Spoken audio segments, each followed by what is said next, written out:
예수님의 대제사장적 중보 기도에 나타난 놀라운 영적 비밀들 두 번째 시간을 갖도록 하겠습니다. 예수님께서 돌아가시기 하루 전날 밤에 마가다락방에서 제자들에게 사랑한다 내가 너희들을 끝까지, 그런 의미에서 발을 씻겨주시고 또 너희들 모든 인류를 위해서 살과 피, 생명과 속죄 이걸 주고 왔다. 그래서 성찬식을 행했어요. 그리고 나서 제자들이 스승이 떠나간다니까 근심 걱정하는 자들을 위해서 걱정하지 마라. 두 가지 약속하마. 하나는 성령을 보내줄게. 그래서 내가 떠나가신 너에게 더 유익할 거야. 그리고 앞으로 내 이름으로 구해. 그러면 내가 다 응답해 줄게. 그렇게 기도 응답의 약속과 성령, 보혜사 성령을 임마누엘로 하시겠다고 약속을 해줬어요. 그리고 그렇게 제자들에게 위로하고 또 그들에게 이미 이겼으니 담대하라 이렇게 말하고 그 다음에 기도를 하기 시작했어요. 그 기도문이 이렇게 길어요. 아주 남아있는 거예요. 예수님의 기도 가운데 제일 긴 기도문입니다. 이런 기도문을 우리가 구할 수 있고 얻을 수 있고 볼 수 있고 체험할 수 있다는 건 대단한 거예요. 그래서 우리가 이 예수님의 기도를 봤는데 예수님의 기도를 싹 보니까 세 부분으로 나눠져 있더라. 첫 시간에 말씀드렸습니다. 그래서 1절부터 5절까지는 자기 자신과 아버지의 영광을 구하는 기도. 그 다음에 6절부터 19절까지는 제자들을, 12제자들, 제자들을 위한 기도. 먼저 내게 속한 이들이죠.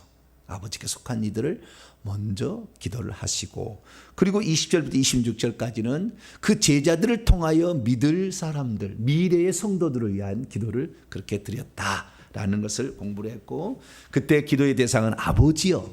그래서 거룩하신 아버지, 의로우신 아버지라는 것과 공부를 했으며, 그리고 이제 그 강론에 들어가서 1절부터 5절 사이에 구원론에 관한 아주 중요한 영생을 어떻게 얻는가에 관한 말씀이 있는데, 그동안에 오해되어진 것이 예정론에 따라 구원을 받는다라는 건데 그게 아니다. 뭐 전적으로 아니다고 말할 수는 없겠지만 그렇게 딱 정해져서 구원 받는 건 아니다. 실제적으로 구원에 탈락한 사람이 많기 때문에, 그래서 우리의 구원은 우리가 하나님께서 우리에게 베푸신 은혜를 우리가 잘 반응해야 되는 거예요. 할렐루야. 하나님이 은혜를 베푸셨는데 나는 안 믿어, 거부해, 이러면 그렇게 구원 못 받는 거라고 하죠. 그러니까 하나님은 모든 사람이 구원을 받으며 진리의 지식에 이르기를 원하시고 모든 사람을 위하여 자신의 목숨을 내놓으신 거예요. 근데 우리 장로교 쪽에서 교리는 그러지 않아요. 하나님께서는 구원받을 자만을 위해서 죽었다. 이게 제한속죄라는 교리예요.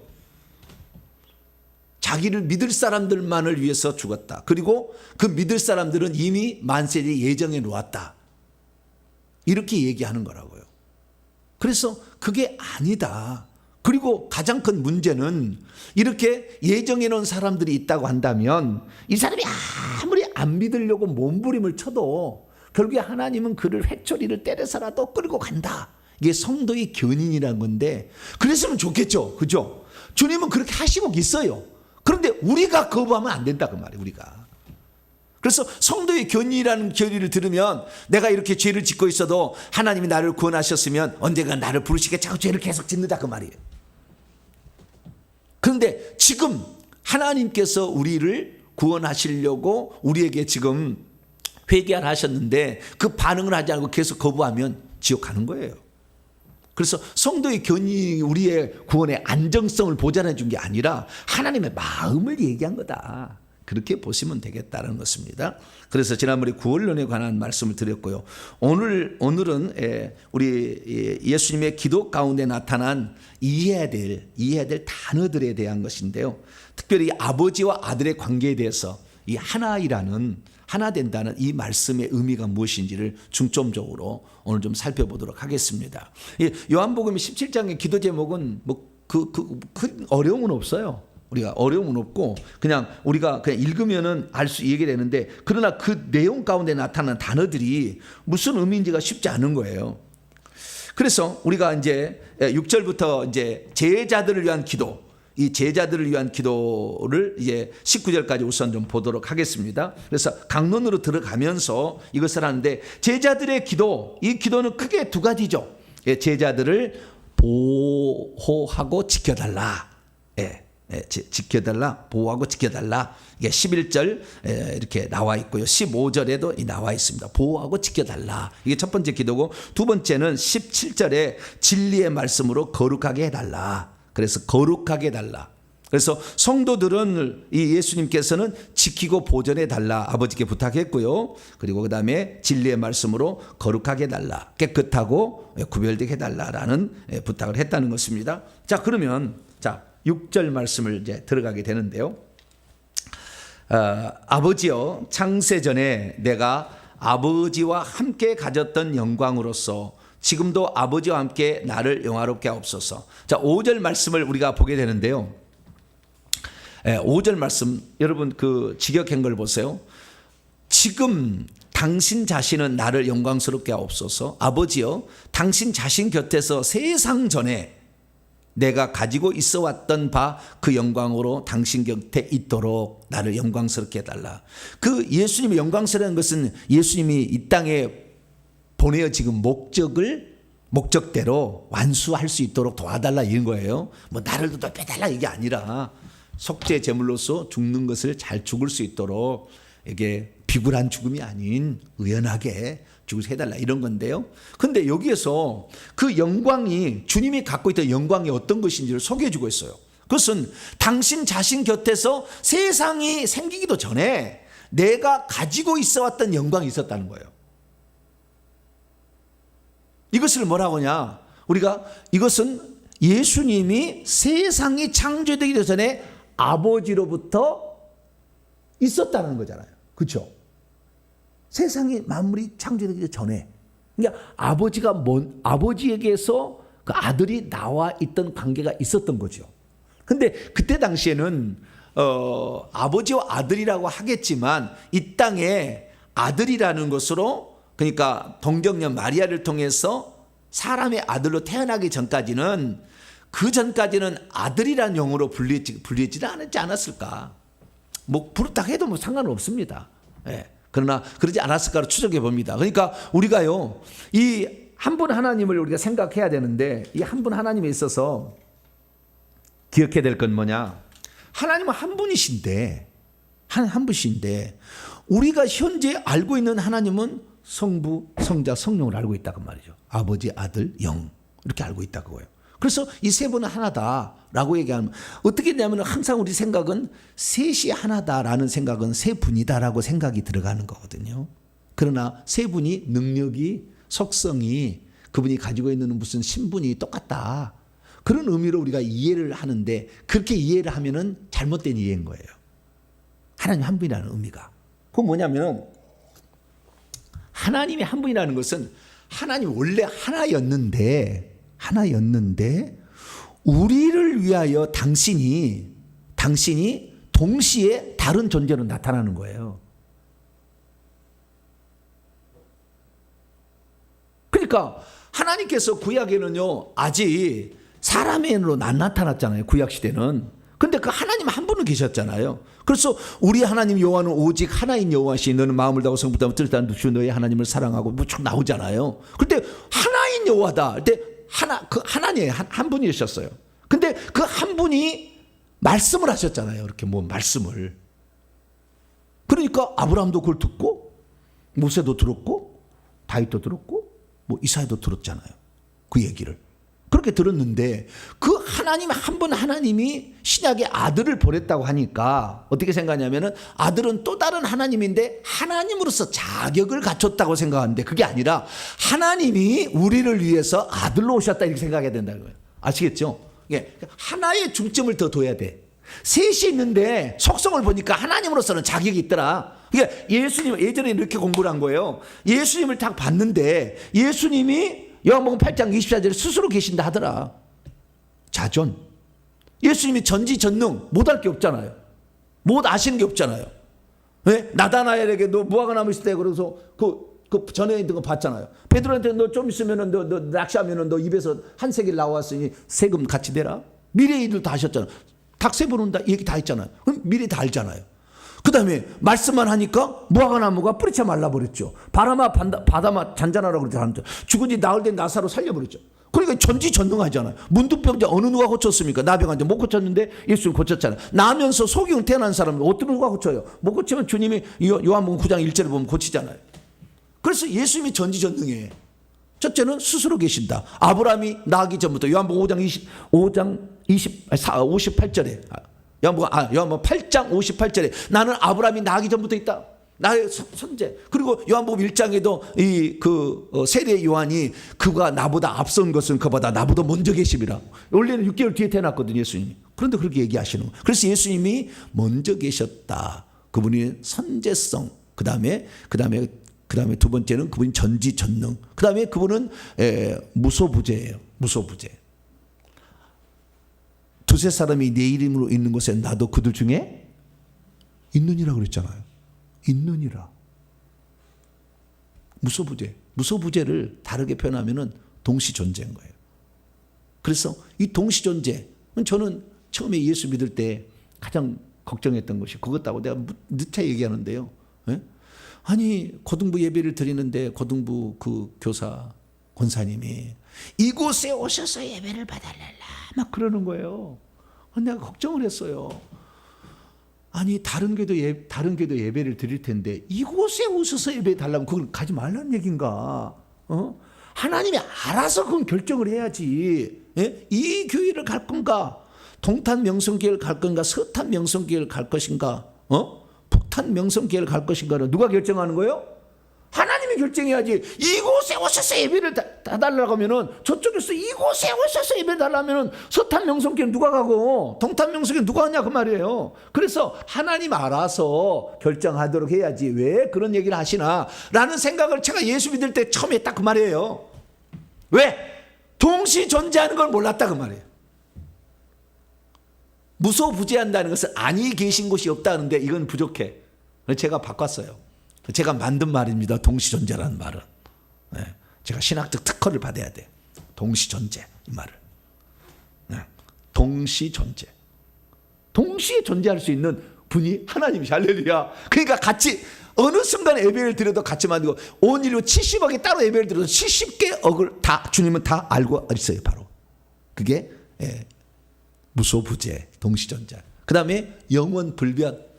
예수 그리스도는 어제나 오늘나 영원토록 동일하시니라. 네. 그래서 우리는 이 네 가지 속성이 하나님 속성이에요. 오늘날 이만희가 내가 하나님이라고 그랬죠. 네. 전지전능합니까? 무소부재합니까? 네. 저 안드레 지파 어딘가요? 신천지. 안드레 지파 가서 예배를 드리면 베드로 지파는 누가 예배 드리죠? 동시에 예배가 됩니까? 가가지고 안 되잖아요. 우리가 동시 존재 안 되는 것을 이겨보려고 전파를 타는 거예요. 그래서 화면으로 동시 예배 드리는 거예요. 동시 존재가 안 되니까. 그렇게 하려고. 그래서 이 네 가지 속성을 갖고 있으면 하나님이다. 그런데 예수님이 아버지와 똑같이 이 네 가지 속성을 갖고 있으니까 예수님도 하나님이라고 해야 되지 않겠느냐. 이렇게 해서 처음에 예수님을 하나님이라고 정한 거예요. 처음에 제가 지금 말하는 것처럼 원래 하나님 한 분 계셨는데 우리를 속죄를 하는데 하나님은 피가 없어 속죄를 못해. 죽어야 죄의 싹을 갚아. 근데 하나님은 죽을 수도 없어. 피 흘릴 수 없어. 그래서 하나님이 피 흘리기 위해서 사람으로 오셨다. 한 분 하나님이 동시에 오셨다. 계시고 또 오신 거예요. 이렇게 보았어야 되는데 이런 얘기들을 초대교회에 아무도 안 했다 그 말이에요. 그러니까 하나님을 뭐요? 예수님도 하나님으로서 자격을 가지고 있으니까 하나님 봐야 된다. 그러면 성령은 또 뭐냐? 그러면 성령도 해야 되지 않겠냐 해서 끼워 붙인 거예요. 그래서 삼위일체라는 말이 나왔어요. 그러니까 이 교리를 만들 때 시작이 잘못된 가정에서 나와버렸어요. 삼위일체가 맞기는 맞지. 그렇잖아요. 세 분인데 따로 있지만 또 한 분이다. 맞죠? 틀린 거 아니요. 그런데 이 가정을 잘못된 가정에서 출발을 했기 때문에 우리의 생각은 항상 세 분으로 연결이 되는 거예요. 그래서 제가 처음에 기도할 때 제가 아동부 초등부에 제가 3, 4학년 가서 교사를 했는데요. 교사 선생님이 이렇게 기도하는 거예요. 그전에 그렇게 기도 안 했는데 예수님 우리 예배를 받아주세요 그랬어요. 그래서 내가 좀 벙찐 거예요.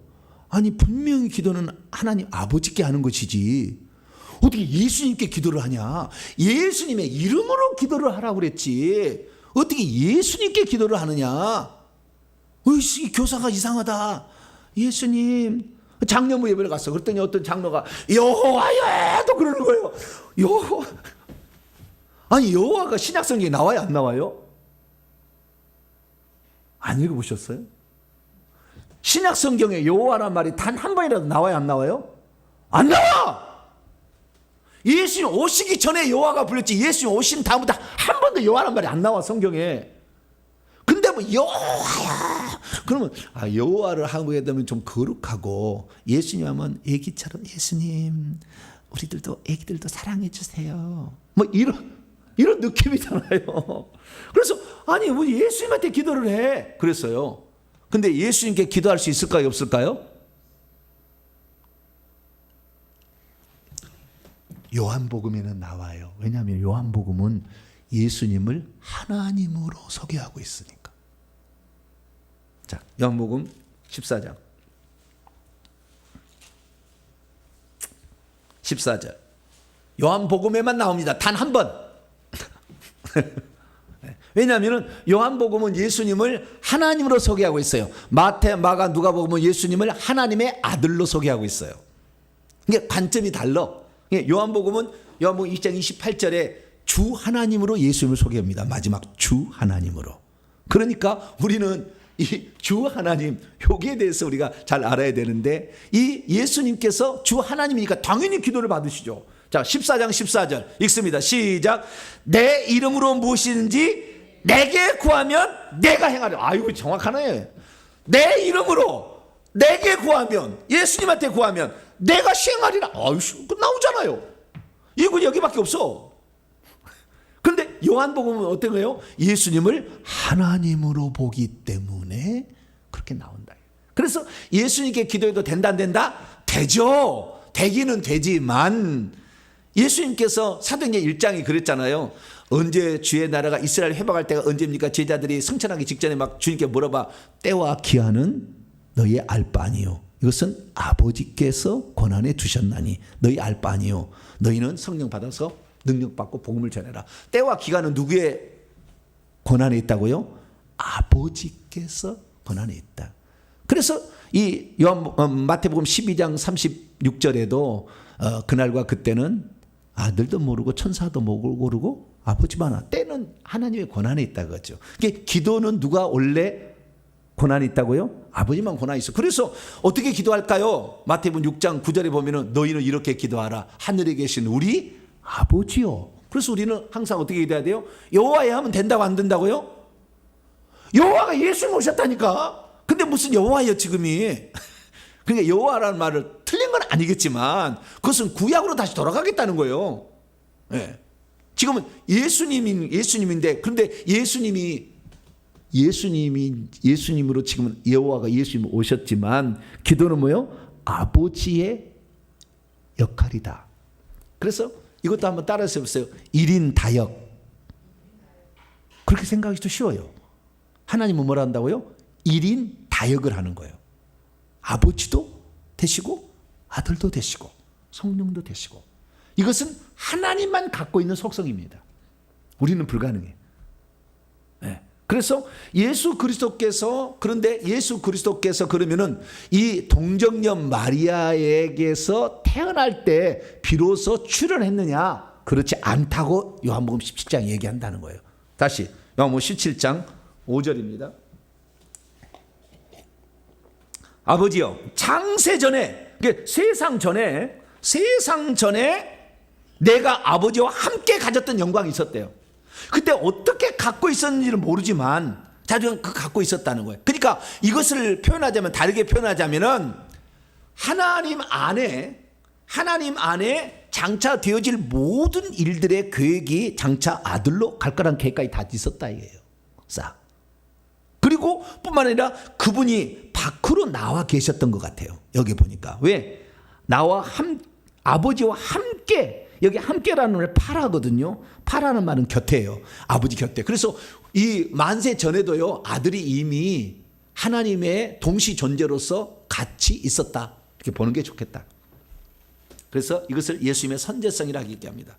그러니까 예수님께서 동정녀 마리아에게 태어나실 때 이미 예수님은 존재하고 있다가 동정녀 마리아에 들어가서 인간이라는 과정을 거쳐서 나오신 것이다.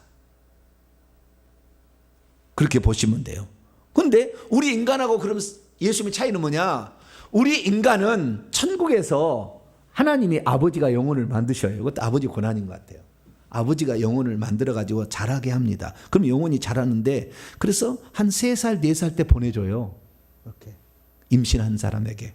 정자난 자가 만나서 이렇게 하는데 딱 이렇게 보내줍니다. 제일 나이 많은 사람 중에 한 사람은 다윗이에요, 다윗. 다윗은 16세에 보내졌어요.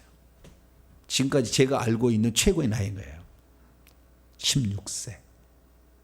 17세? 16세. 예. 그 나이에 보내졌어요. 그럼 16세의 나이는 지금 고등학교 1학년인가요? 그렇죠? 2학년인가요? 2학년? 중학교 3학년이 16세가? 그것밖에 안 돼요? 천국에서 이 한 살은요, 천국에서 한 살은 10년, 160살 정도 됐다고 보시면 돼요. 인간의 나이로 치자면. 그런 거기 때문에 그 나이로 하는데 보통 사람들이 30살, 5살 옵니다. 보통 사람들이. 그래서 지구에서 3살, 영적 3살 먹고 가. 20년의 나이 하나씩 먹어요. 그러니까 성도가 좀 안 바뀐다고 너무 목사들이 답답해할 필요가 없어. 내가 3년을 길러놨는데 하나도 안 변해가지고 저렇게 속을 썩인다. 그런 목사들이 많아. 제가 만나서 들어보면. 그렇게 가슴 할 필요가 없어. 왜? 20년에 한 살 먹으니까. 보통. 그 정도 나이가 잘 안 먹어요. 그러니까 어린 나이에 보내지는 건데, 예수님은 어떤 나이냐? 예수님은 성장한 최꼭대기 나이에 존재하고 있었던 거죠. 그건 뭐냐?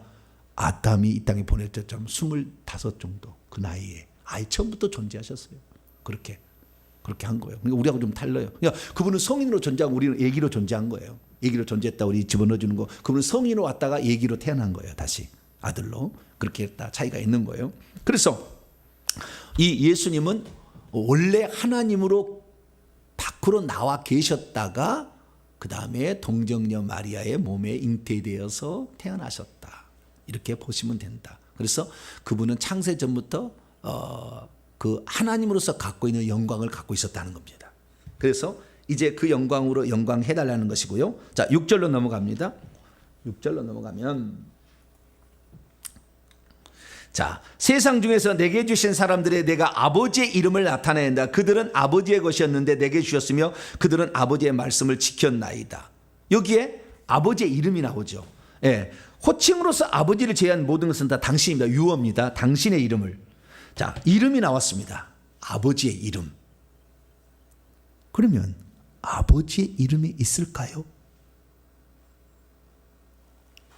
아버지의 이름이 있을까요? 없을까요? 하나님 아버지의 이름이 있을까요? 없을까요? 하나님 아들의 이름은 알죠. 뭡니까? 예수. 네. 아들을 마태복음 1장 21절에 아들을 낳으니 그 이름을 예수라 하라. 아들을 낳으니 그 이름을 예수라 하라. 그래서 하나님의 아들의 이름은 정확히 예수로 명명됩니다. 그럼 하나님 아버지의 이름은 뭐죠? 많은 사람들이 여기에 대해서 하나님 아버지의 이름은 여호와가 아니겠는가 생각을 합니다. 여호와가 아니겠는가. 왜냐하면 성령은 이름이 없잖아요. 보혜사 성령은 이름이 없어요. 그럼 누구만 있어요? 아버지와 아들만 이름이 있다라는 거죠. 왜냐하면 이름이 있다고 하니까 아버지의 이름, 그 다음에 아들의 이름 이렇게 있다고 하니까. 그래서 아들의 이름을 우리가 예수로 잘 알아. 그럼 아버지의 이름은 뭐냐 이거지. 아버지의 이름은. 많은 사람이 아버지 이름을 여호와라고 생각하는데요. 그것은 맞았다고 할 수 없어요. 그러니까 뭐 틀렸다고 뭐 그렇게 말하기도 곤란하지만 정확히 말하면 아니에요. 왜 그런 줄 아세요? 네? 왜 그러냐 하면은, 자 보세요. 하나님이 한 분으로만 계셨을 때 당신을 이름을 뭐라고 계셨냐면 여호와라고 계시랬어요. 근데 그분이 한 번 하나님이 다시 육신을 입고 이 땅에 오셨다고 말이죠. 육신을 이끄는 그분의 이름을 뭐라고요? 예수라고 했어. 그러면 한 분 하나님의 이름이 구약에는 여호와로 불린 것이고 신약에는 예수로 불리는 거잖아요. 그렇죠? 그런데 아들이 출현함으로 말미암아 동시 존재가 가능하기 시작한 그때부터. 아시겠죠? 구약에는 그 동시 존재가 하늘에만 존재하고 있었지만 이 땅에 표현이 안 됐지만 예수로 탄생함으로 말미암아 드디어 아버지와 동시 존재가 돼버렸잖아요. 그렇죠? 동시 존재가 있는데 원래 한 분 하나님의 이름이 여호와였어. 구약에 나 외에 다른 신이 없다. 여호와, 나는 여호와라. 나 외에 다른 신이 없다. 이사야 그냥 꽉 얘기해. 40장부터 48장까지 읽어보세요. 막 얘기하고 있어. 그런데 그분이 그 육신을 입고 오셔서 자기 이름을 예수라고 했어. 그럼 여호와가 예수님인 거예요. 그렇죠? 그러면은 아들의 이름이 예수라고 한다면 이 예수는 아버지의 이름도 되는 거예요. 한 번 하나님이 예수가 됐으니까. 이해가 안 되시나? 예수의 이름은 아버지의 이름도 되는 것이고요. 아들도 이름 되는 것이고요. 성령 이름도 돼요. 증거가 예수 딱 나왔어요. 왜? 예수님 얘기 가르쳐 줬으니까. 아버지의 이름이 누구다? 아버지의 이름이 누구다? 예수다. 딱 나왔다니까요. 자, 마태복음 28장. 뭔 그런 것이 있어요. 나는 성경을 내가 수백 독을 했는데 그런 걸 모르겠는데 아니 나온다니까. 몰라서 그래. 마태복음 28장 19절입니다. 19절 읽습니다. 시작. 그러므로 너희는 가서 모든 민족을 제자로 삼아 아버지와 아들과 성령의 이름으로 세례를 베풀고. 뭐라고요? 아버지와 아들과 성령의 이름으로 세례를 베풀라고 했잖아요. 그렇죠? 그런데 여기 헬라 원문을 보면 이름이라는 말이 단수예요. 단수. 그러니까 원래 이름이 셋이었다고 하면은 아버지와 아들과 성령의 이름들로 세례를 베풀고 해야 돼. 근데 원문을 보면요, 아버지와 아들과 성령의 이름은 단수야. 그러니까 이름이 하나라는 거야. 하나. 이름이 하나야. 하나. 그 하나 이름이 뭐냐? 예수라니까. 왜 예수라면 아버지와 아들과 성령의 이름으로 세례를 베풀라고 했잖아요. 그런데 이 예루살렘 교회나 사마리아 교회나 고넬료 가정이나 에베소 교회 가정에 세례를 베풀 때 아버지와 아들과 성령의 이름으로 세례를 주는 게 아닙니다. 자, 예루살렘 교회는 어떻게 했는가? 사도행전 2장 열어봐봐요. 사도행전 2장 38절.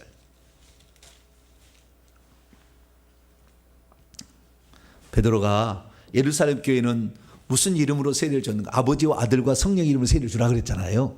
그럼 무슨 이름으로 세례를 줬느냐? 2장 38절 시작. 베드로가 이르되 너희가 회개하여 각각 예수 그리스도의 이름으로 세례를 받고 제사함을 받으라. 그리고 성령을 써. 누구의 이름으로? 예수님의 이름으로 하라고 그랬잖아요. 사마리아 교회 사도행전 8장 넘어가 봐요. 8장 16절. 사마리아 교회에서는 어떻게 또 아버지와 아들과 성령 이름으로 세례를 주라고 그랬는데 어떻게 세례를 줬는가? 16절입니다. 시작. 이는 아직 한 사람에도 성령 내리신 일 없고 오직 주 예수의 이름으로 세례를 받았다고 하잖아요. 그잖아요. 고넬료 가정 사도행전 10장 48절. 이 최초의 이방인 교회. 이방인 최초의 이방인 예수 믿는 사람. 10장 48절 시작. 명하여 예수 그리스도의 이름으로 세례를 베풀라 그러잖아요. 그럼 에베소 교회 바울이 어떻게 했느냐? 19장 5절. 19장 5절. 시작. 그들이 듣고 주 예수의 이름으로 세례를 받으니. 그렇잖아요. 분명히 예수의 뭐라고요? 아버지와 아들과 성령의 이름으로 세례를 주라. 얘기를 했다고 말해요. 그런데 제자들이 가서 세례를 줄 때는 예수의 이름으로 세례를 줬어. 그러면 아버지와 아들과 성령은 뭐요? 예수지. 아버지와 아들과 성령의 이름이야. 이렇게 근데 예수 이름이야. 그럼 요 셋이 예수지. 이해가 됩니까? 그러니까 아버지의 이름을 여호와라고 하는 것은 한 분 하나님 이름이 여호와라는 건 맞아. 한 분 하나님 이름을 예수라고 하는 건 맞아. 그러나 아버지의 이름을 여호와라고 하는 것은 좀 부족한 표현이라고 그거예요. 네. 아버지의 이름이 예수라고 나왔으니까 예수라고 표현하는 게 낫지요. 여호와라고 굳이 해도 틀린 건 아니에요. 왜? 예수가 여호와가 예수로 왔으니까. 그래서 여호와가 아버지의 이름을 해도 틀린 건 아니겠지만 정확하게 표현하면은 아버지와 아들과 성령 이름은 누구다? 예수다. 이거 예수다. 그렇게 아셔야 된다. 그래서 자 요한계시록 14장에 14만 4천 명의 이마에 뭔 이름이 기록되어 있는가 볼까요? 천국에서 이 땅에 하나님 일하라고 보낸 당신의 종들, 이긴 자들, 인침을 받은 어떤 이름이 있는가? 14장 1절 시작. 또 내가 보니 보라 어린 양이 시온산에 섰고 그와 함께 14만 4천 명이 서 있는데 그들의 이마에는 어린 양의 이름과 그의 아버지의 이름을 쓴 것이 있더라. 어린 양의 이름과 아버지의 이름 이렇게 얘기하는 거예요. 어린 양의 이름은 뭐예요? 예수님이고 아버지의 이름은 여호와라고 해도 되고 예수라고 해도 되는 거예요. 자, 그러면 여기서 우리가 중요하게 여겨야 될 게 뭐냐면 그러면 한 분 하나님의 이름을 여호와라고 불러야 제대로 맞습니까? 한 분 하나님의 이름을 예수라고 불러야 맞습니까? 라고 물어볼 수 있거든요. 둘 다 맞는 것은 맞으나 정확히 표현하자면 예수라고 하는 게 낫습니다. 왜냐하면 예수라는 이름 자체는 여호와가 구원하러 오셨다는 것을 추구하기 위해서 예수라고 만든 거예요. 예수라는 이름 자체가 여호와가 구원하러 오셨다. 여호와가 구원자다. 이것을 축약해서 예수라고 하기 때문에 그러니까 예수라는 이름 속에는 누가 들었어요? 여호와가 이미 들어있어요. 여호와가 이미 들어있어. 그래서 신약 성경에 예수라는 이름이 나오니까 단 한 번도 여호와 이름이 안 나오는 거예요. 왜? 여호와가 예수로 오셨으니까. 그래서 우리는 아버지 이름을 여호와라고 한다고 해서 뭐 틀렸다고 굳이 말하기는 어렵지만 정확하게 성경은 아버지의 이름은 예수다라고 얘기했다는. 그런데 이렇게 생각하는 사람이 없잖아요. 예수는 아들의 이름만으로 생각하지. 그러나 성경은 그렇게 안 나왔다는 거 우리는 여기를 참조해서 그래서 하는데 그래서요 아버지와 아들이 맨날 하나는 성령은 아직 특별한 어떤 호칭이 불려진 적이 없잖아요. 그래서 오직 아버지와 아들이 하나라는 얘기를 항상 해. 나와 아버지는 하나이다. 자, 요한복음 10장. 왜? 예수라는 이름 속에 아버지의 이름인 여호와라는 게 이미 들어있으니까. 네. 그러니까 예수가 이름이 더 포괄적인 이름이에요. 여호와라는 이름보다도. 네. 포괄적인 이름이에요. 자, 제가 뭐라고 했어요? 요한복음 10장 30절. 예, 10장 30절. 10장 30절. 읽습니다. 시작. 나와 아버지는 하나이니라. 나와 하나. 그래서 오늘 본문 말씀이 계속 나와 아버지가 하나인데 맨날 그 얘기합니다. 네, 그 얘기를 해요. 자, 보겠습니다.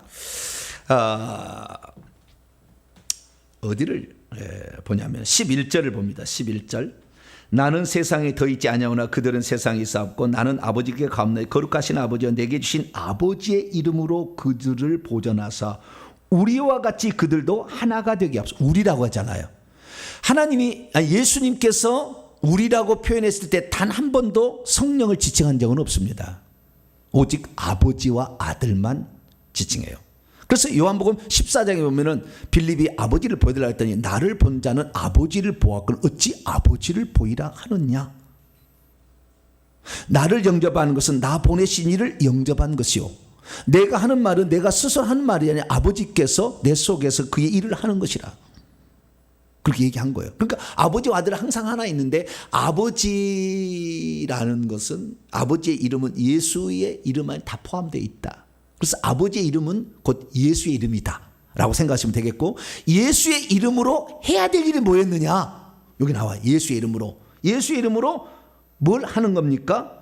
11절에 보니까 예수의 이름 아버지의 이름으로 그들을 보존한 거잖아요. 그 다음에 12절 보니까 내가 그들과 함께 해서 내게 주신 아버지의 이름을 그들을 보존하고 지키고 보호하고 지키는 일을 누구의 아버지의 이름으로 했다. 그 아버지가 구원하러 오신 이 예수의 이름으로 이제 일을 했다는 거니까 아버지 이름을 굳이 여호와라고 해도 틀린 건 아니겠지만 그 아버지께서 이 땅에 보내신 목적이 뭐냐. 예, 이들을 구원하라고 아들로 온 거 아니에요. 그래서 우리는 이 예수의 이름은 어떤 이름을 하게 해야 되느냐. 구원의 이름입니다. 무슨 이름? 첫째, 구원의 이름이다. 예수 이름은 첫 번째 구원. 왜? 구원자로 오셨으니까. 자, 성경 하나 찾아보도록 하죠. 사도행전 4장 12절. 사도행전 4장 12절. 첫 번째는 구원의 이름입니다. 아버지의 이름으로 예수로 또는 뭐 여호와라 해도 틀린 건 아니겠죠. 그 아버지의 이름으로 제자들을 보존하고 지켰다는 거예요. 4장 12절 시작. 다른 이로서는 구원을 받을 수 없나니 천하 사람 중에 구원을 받을 만한 다른 이름을 우리에게 주신 일이 없다. 예수만 구원자다. 할렐루야. 그럼 지금 이스라엘 사람들은 예수님을 믿습니까? 여호와를 믿습니까? 여호와가 예수님으로 구원하러 왔는데 안 믿잖아요. 지금 예수님 당시하고 뭐가 다릅니까? 예수님 당시에 제사장들 여호와 안 믿었습니까? 믿고 있죠. 믿었잖아요. 근데 예수로 지금 왔잖아요. 근데 예수 안 믿었잖아요. 그들 어떻게 됐습니까? 지옥 갔잖아요. 어떤 사람은 이스라엘이면 그냥 뿅 가가지고 이스라엘은 하나님의 선민이니까 이스라엘을 위해서 우리는 막 해야 된다 막 하는데, 이스라엘 사람들이 그 여호와를 믿는다고 하지만 그 믿는다는 그 믿음 속에 진짜 그들을 구원해 줄 그 메시아에 대한 믿음이 없다고 한다면 구원받기 어려워요. 우리는 예수라는 분을 믿으면 우리는 구원받아 그냥 바로. 그렇지만 그래서 이스라엘 사람들을 온전한 하나님의 백성이라고 보는 건 아니에요. 이미 끝났어요. 그러나 하나님께서 원감람나무이기 때문에 마지막에 두 증인을 보내서 그들을 구원하는 일을 하게 되면 조금 되겠죠. 다 믿지 않고. 그래서 이스라엘 백성이라면 그냥 사죽을 못 쓰고 그냥 무조건 막 떠받치고 이렇게 하는 것은 옳지 않다. 우리는 예수만 떠받치면 돼. 할렐루야. 그분이 오신 분이 예수님이시니까. 그래서 첫 번째는 구원의 이름이다 라고 말합니다. 그 다음에 마가복음 우리가 16장 17, 18절은 너희가 내 이름으로 귀신을 쫓아내며, 능력의 이름, 권세의 이름. 무슨 이름이요? 능력의 이름, 권세의 이름. 믿는 자 이름 펴주겠다니 그들이 내 이름으로 귀신을 쫓아. 그래서 우리가 예수 이름을 쓸 때 예수는 여호와가 오셨으니까 구약으로 하다면 전지전능 여호와 이름으로 나가 이거예요. 근데 귀신이 안 나고 버텨요? 지져버려야 돼. 그냥 눈가를 파버려야 돼. 그냥 가만 놔서는 안 돼. 칼로 찔러버려야 돼. 그냥 이렇게 해야 돼. 왜? 여호와 이름을 사용하는데 피조물이 말을 안 듣고 있잖아요. 이 귀신이 안 나가는 것은요. 그러니까 귀신이 근데요. 그 안 나갈 귀신한테 예를 들어서 이 귀신이 우리가 귀신한테 나가라고 했는데 귀신이 안 나갔어. 오냐? 너 잘 됐다. 오늘 너 연금 좀 봐라. 칼 주시오. 눈에 빡 돌려 이렇게 했어. 그럼 귀신이 하다가 결국에 나갈게 그러고 나갔다가 봐요. 근데 이 귀신이 나가야 될 아무런 합법적 이유가 없는데 강제로 내버리면 나간 귀신이 다시 들어도 어떻게 하겠어요? 더 악한 귀신 들고 와서 더 나쁘게 한다니까. 그러니까 반드시 뭐요? 회개를 해서 귀신이 나갈 준비를 하고 목사님께도 안수를 받으라고. 목사님들이 얼마나 회개인지 모르니까 무조건 그냥 찔러 해버려. 그러니까 함부로 왔다가는 여러분들 나중에 어떻게 돼요? 귀신들이 목사한테 내가 못 이겼어. 계급이 내가 낮아가지고 목사 못 이겼지만 너 같은 것은 내가 아무것도 아니다. 이렇게 달라들 수 있다니까. 그런데 내가 회개하러 온다 해도 회개 안 하고 오겠대. 무조건 와서 막 안수를 받겠대. 근데 안수 받을 때 내가 막 가만 놔두지 않는데 그럼 어떻게 되겠어요? 나중에 더 고생할 수 있지. 그래서 제가 120번 회개하러 와라. 이렇게 하는 것은 그래서 그런 거예요. 아시겠죠? 120번 회개하고 오려고 그냥 오실래요? 그냥 막 오세요. 오셔가지고 그냥 막 귀신 나가가지고 오냐 좋다. 너 응급실에 내가 10번은 입원시키겠다. 막 귀신이 막. 그래서 참 회개를 하고 오는 게 그렇게 중요하다라는 것을 우리가 여기서도 알 수가 있죠. 그래서 능력의 이름이다. 아까 요한복음 14장 14절에는 기도 응답의 이름이죠. 너희가 내 이름으로 내게 구하면 내가 시행하리라. 뭐요? 기도 응답의 이름. 할렐루야. 예수 어린 양 응답의 이름. 응답의 이름. 좋아요. 그래서 예수 이름을 자주 부르면 좋겠고요. 그 다음에 요한일서 2장 12절 읽어봅니다. 요한일서 2장 12절.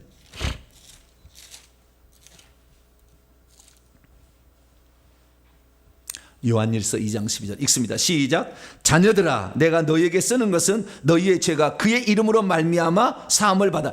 여기는 뭐요? 죄사함을 주는 이름. 죄사함의 이름. 할렐루야. 예수만 부르면 예수님이 우리에게 죄사함을 준다. 구원의 이름, 능력과 권세의 이름, 기도 응답의 이름, 그 다음에 죄사함의 이름. 우리가 이런 복된 자예요. 할렐루야. 이런 복된 자예요. 그 다음에 하나 더 해보겠습니다. 어디를 볼까요? 야고보서 5장. 야고보를 보겠습니다. 야고보서 5장 14절. 예수의 이름은 이 5가지의 놀라운 능력이 있는 겁니다. 야고보서 5장 14절.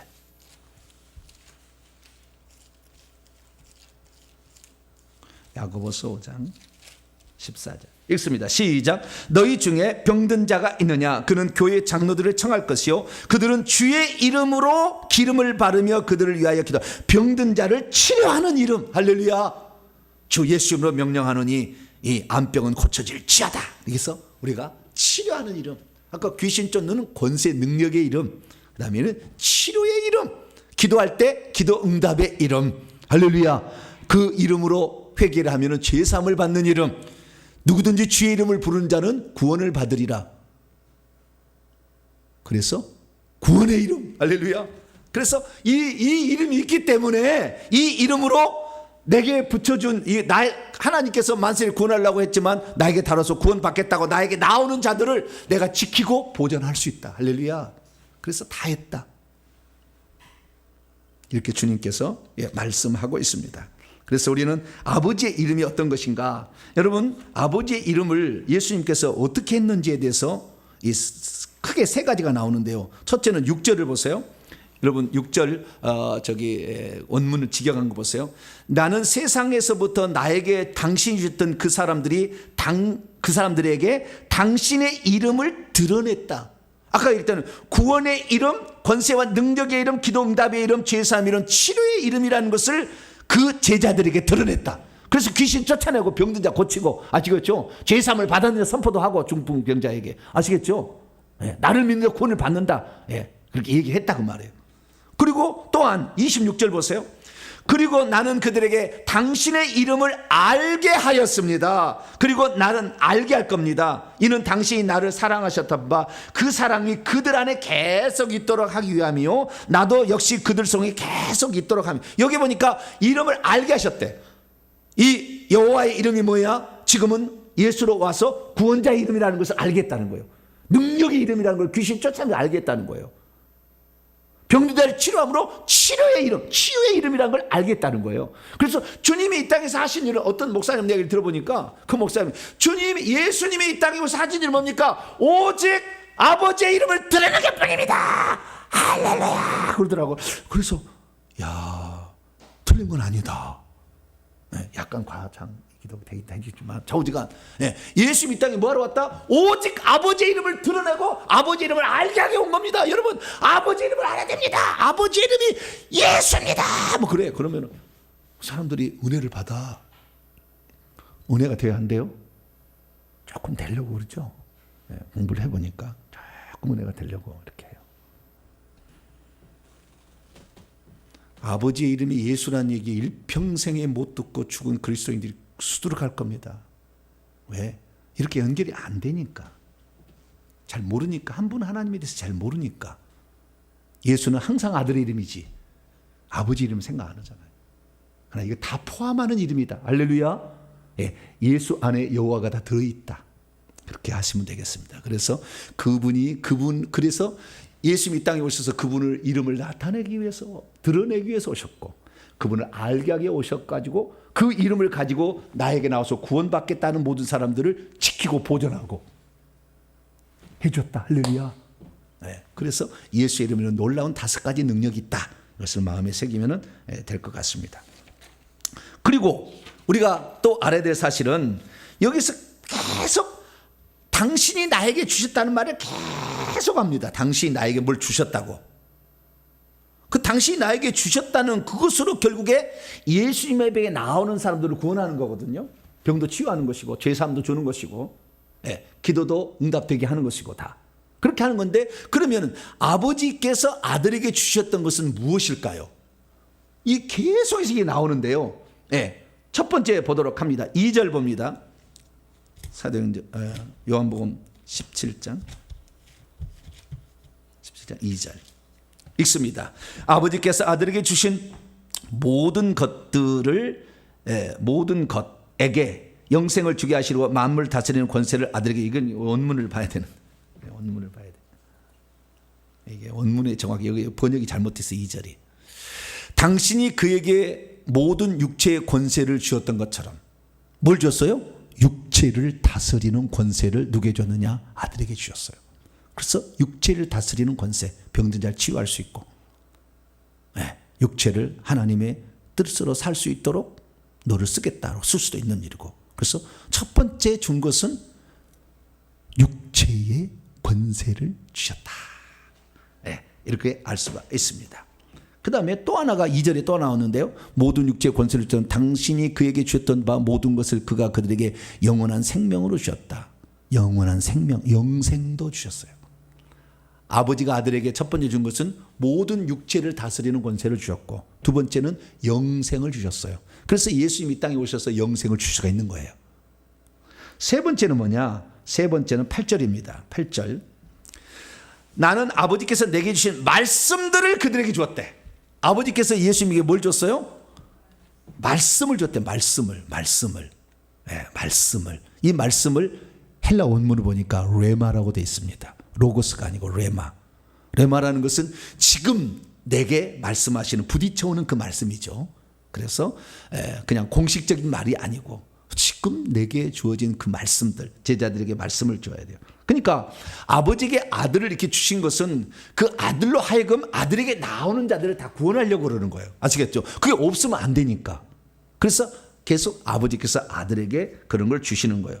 그리고 아까 얘기했듯이 11절, 12절 말씀 보니까 아버지의 이름을 주셨어요. 아버지의 이름을.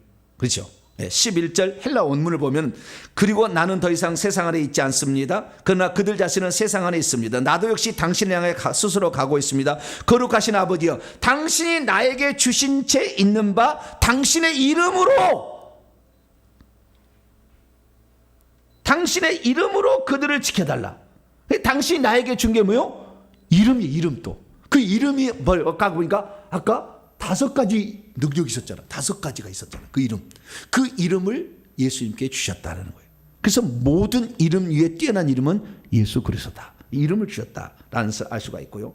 그 다음에 22절 보면은 너무 많네요. 22절은 제가 그냥 읽어드리겠습니다. 22절. 나도 역시 당신이 내게 주신 채 있는 바 그 영광을 그들에게도 준 채 있습니다. 영광이 있어요. 영광. 그러면 결국에요, 우리가 예수님께서 아버지로부터 위임을 받아서 사람을 구원하라고 이런 걸 다 받았는데, 예수님께서 또한 제자들에게 당신의 이름을 줬잖아요. 내 이름으로 하라. 내 이름으로 귀신 쫓아내라. 내 이름을 하라고 했잖아요. 그러면 예수님께서 받았던 것들을 우리가 또한 하나님과 친밀하면 된다 한다면 얼마든지 사용할 수 있는 거예요. 육체를 다스리는 권세, 귀신을 쫓아내는, 병든 자를 치유할 수 있는, 그들의 죄를 용서할 수 있도록 이렇게 대신 죄를 회개를 해주는 이런 일을 할 수 있다니까요. 그래서 예수님이 무슨 일을 하셨고 어떤 권세를 위임받았는지를 우리가 아는 것은, 우리가 장차 요한복음 14장 12절에 나를 믿는 자는 내가 하는 일을 그도 할 것이요 그보다 더 큰 일들도 한다라는 말 속에 우리는 예수님께서 받았던 권세, 능력, 치유 이런 것들을 우리도 얼마든지 감당할 수 있다. 저는 과거에 그걸 이론으로만 알았어요. 이론으로만. 된다 그렇게. 뭐 안 된다고 말할 수는 없지. 된다는 거예요. 그런데 그 실제인가? 이제야 눈을 떠서 저도 이제야 좀 알겠어요. 이게 실제였구나. 이게 실제로 그러구나. 라는 걸 알게 됐습니다. 그래서 우리가 이렇게 하나님께서 주신 이 위임된 이름을 가지고 잘 사용하게 되면 하늘나라 가면요 영광스럽게 됩니다. 지위가 영광스럽게 돼요. 그래서 아들이 아버지와 함께 가졌던 그 영광으로서 다시 영광스럽게 해달라. 내 이 사명을 잘 완수해서 그 놀라운 해와 달과 별들의 영광 위에 예수님 계시는데 우리는 해와 달과 별들의 그 영광을 차지할 수 있어요. 그러니까 아버지께서 우리에게 부탁하신 것, 그것이 결국에 아버지가 아들에게 부탁한 것, 아들은 가시면서 제자들에게 부탁했잖아요. 너는 아버지와 아들과 성령의 이름으로 세례를 주고 내가 너에게 분부한 모든 것을 가르쳐 지키게 하라. 내가 세상 끝날까지 너희와 항상 함께 있으리라. 무소부지하니까 가능한 걸 동시존재가 내가 항상 너희와 함께 있으리라. 그렇게 예수님이 하신 거죠. 그래서 저와 여러분 세상 사람을 구원하기 위하여 여러분들이 진짜 노력하고 수고한다면 하나님은 여러분에게 엄청난 권세와 능력과 영광을 줄 겁니다. 사모하시면서 그러나 그것을 가지고 남용하거나 그것을 가지고 자기 자랑하거나 교만하면 안 되고 주님을 사용하는 저와 여러분 되시길 바랍니다. 자, 그리고 그 다음에 우리라는 말이 나오잖아요. 우리 11절 보면 우리와 같이 그들도 하나가 되다. 우리 아버지와 아들이 하나인 것처럼 그들도 제자들도 하나가 되게 해달라 그렇게 얘기하잖아요. 뿐만 아니라 우리가 두 번 더 나와요. 21절과 22절 보면은 아버지께서 내 안에 내가 아버지 안에 있는 것 같이 그들은 뭐냐면 20절에 보니까 제자들로 말미암아 나를 믿을 사람들이죠.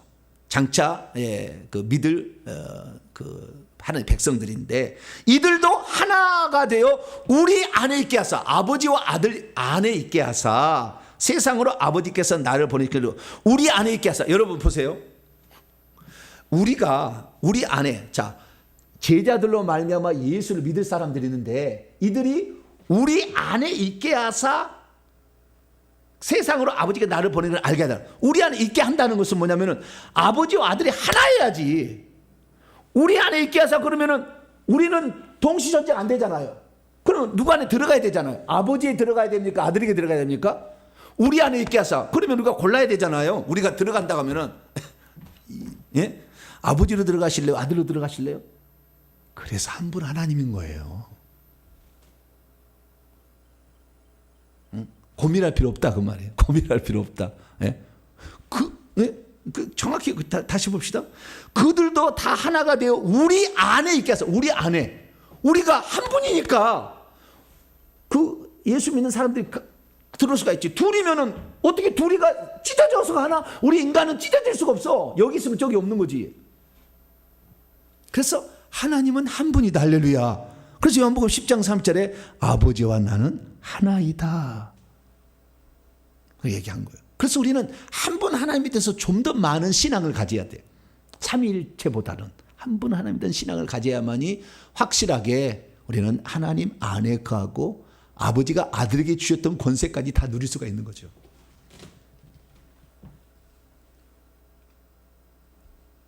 그래서 예수 그리스도께서 장차 천국에 가셔가지고 보좌에 앉으셨는데 그 보좌는 아버지의 보좌이면서 아들의 보좌이다. 이것이 요한계시록 22장 1절과 3절에 어린 양 및 하나님의 보좌로부터. 보좌는 단수예요. 그래서 그 보좌는 어린 양의 보좌도 되고 아버지 보좌도 되는 거예요. 우리는 아버지와 아들이 둘이 싸우지 않을까? 왜? 한 자리 갖고 둘이 아버지 이제 내 앉을 때 조금 가시라고. 네, 아버지 가시라고. 그리고 아버지가 야 이놈아 내가 그래도 너보다 더 먼저 있었는데 먼저 있던 거 아니죠. 아버지가 내가 그래도 원래 하나님이었는데 네가 나중에 나왔지 않냐? 나로부터 나왔지 않았냐? 그러니까 내가 먼저 있으니까 네, 너는 좀 가 있어라. 그래가지고 아버지 아들이 맨날 한개 보자고 싸울까 안 싸울까요? 안 싸운다. 왜? 하나이니까. 그리고 우리는 그래서 한 분 하나님에 대해서 생각을 많이 해서 예수님을 하나님의 아들로만 낮춰보는 것에서 빨리 벗어나야 돼요. 왜? 예수님은 주 하나님. 자, 요한복음 20장 28절.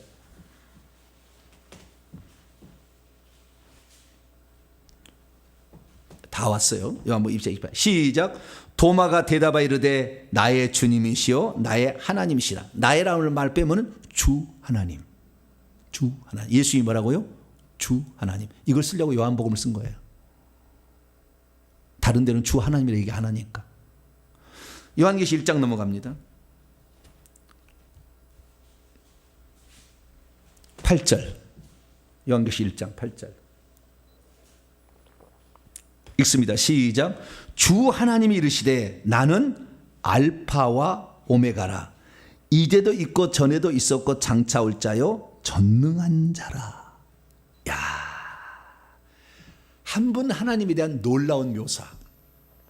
하나님 뭐라고요? 주 하나님이다. 이렇게 나와 있어요. 그 다음에 주 하나님 자기를 소개하기는 뭐예요? 나는 알파와 오메가, 처음과 마지막, 시작과 나중, 이렇게 된다 이 말이에요. 그리고 이제도 있고 전에도 있었고 장차 올 자, 그 다음에 전능자. 주 하나님 전능하신 이죠. 근데 여기 보니까요, 아주 중요한 게 있냐면 나는 알파 오메가라고 그랬잖아요. 그렇죠?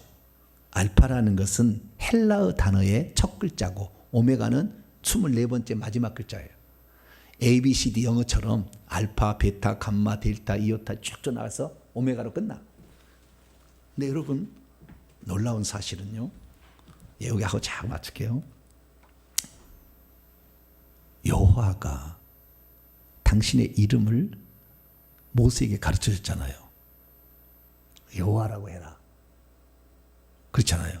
근데 출애굽기 3장 14절을 보면은 예흐예 아쉐르 예헤라고 나와요. 자, 제가 좀 볼게요.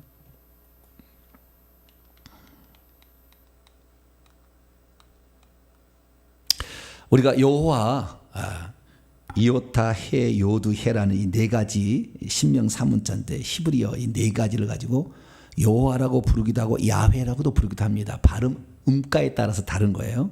똑같은 말입니다. 여호와 야훼 똑같은 말인데 이것을 원래 출애굽기 3장 14절에는 스스로 있는 자가 나를 너에게 보내셨다. 스스로 있는 자라가 뭐라 했냐면요. 예흐예 아쉐르 예흐예요. 우측에서 왼쪽으로 읽습니다. 예흐예 아쉐르 예흐예. 아쉐르라는 건 관계대명사입니다. 예흐예는 나는 있다라고 보통 번역을 했어요. 옛날에는 나는 있다. 그리고 that 나는 있다. I am that I am이에요. 그러니까 이 뒤에 나는 있다라는 것에 이다 이것이 나는 이다예요. 이렇게 이 뜻이. 그래서 나는 스스로 있는 자라고 표현을 했는데요. 예흐예라는 말이 그게 아니라 이 예흐예라는 말을 지금은 아하야흐로 봐야 된다는 학자가 많아지고 있어요. 예흐예라고 보면 안 되고. 그러니까 하나님의 이름이 3인칭적으로 부르면 여호와고요. 1인칭으로 부르면 예흐예입니다. 부를 때 히브리어가. 그래서 예흐예나 여호와나 똑같은 말인데 예흐예를 지금 예흐예라고 읽는 것은 누가 그렇게 발음을 붙인 것 뿐인데 원래는 모음이 없었어요. 그래가지고 똑같이 생겼어요. 보세요. 위에 대문자는 똑같죠. 아래에 뭐 점이 생겨가 있고 뭐 T자 같은 게 이렇게 지었죠. 예. 요것이 모음 음가일 뿐이에요. 위에는 똑같은 단어예요. 알파, 해, 그 다음에 요드, 해 이렇게 돼 있죠.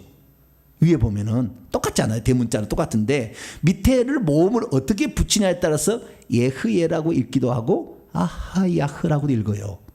똑같은 거예요. 그런데 저는 예흐예라고 읽는 거 틀렸다고 보는 사람이에요. 이 내 창세 강의 했는데 아하야흐가 맞아요. 아라는 말은 히브리어에서 나라는 말이에요. 나라는 말이에요. 그 다음에 하야라는 말은 비동사 있다. is의 말이에요. 하야 있다. 그리고 뒤에 있다인데 맨 뒤에 흐가 붙죠. 네, 흐. 아하야흐인데요. 이 하야 할 때 여러분 이 하나님이 나는 있다라고 했을 때 그 나는 있다고 했을 때 왜 하나님께서 나는 알파다 나는 오메가다 했을까? 그건 뭐냐면 구약의 여호와는 나는 알파다 그렇게 얘기한 거고요.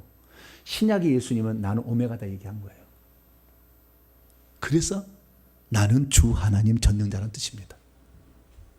그래서 우리는 이 알파 오메가라는 말의 의미를 잘 몰라. 그러니까 알파 오메가라는 걸 어떻게 생각했냐면은 하나님은 모든 것을 다 아신다. 모든 것을 주관하신다. 그런 의미로 이해를 했거든요. 그게 아니라 나는 알파로 왔다 오메가로 끝난다 이거예요.